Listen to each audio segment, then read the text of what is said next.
আমরা তো বুয়া দিছি কইছি যে আলতা মাছ করে ঘাট না। আমি তো কইতেছি যে যাইতেছি, কিন্তু কই যে রাস্তা ভাই সোলিং যে ফাঁকা হয়ে গেছে গা, আমি তো সোলিং এর সময় আসছি। আমাকে উড়ান লাগবে না, মাইসের উড়ান ফলক দেন। ধরো ইয়া সিজন, তুমি ভিডিও করতে করতে একটু সামনে যাও, পর আমরা একটু করে যাও। যাও যাও দাদা, যাও যাও।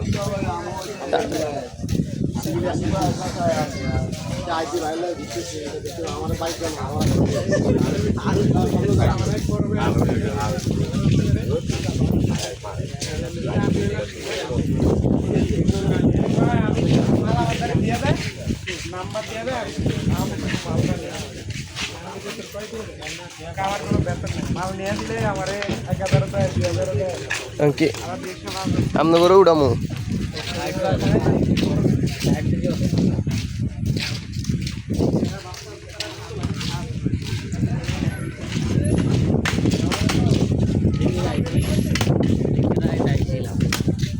ওটা তো বই খাইলাম, এইসব সব খোলা আছিল। কখন মাছ আছে? আরে পরিচিত লোক।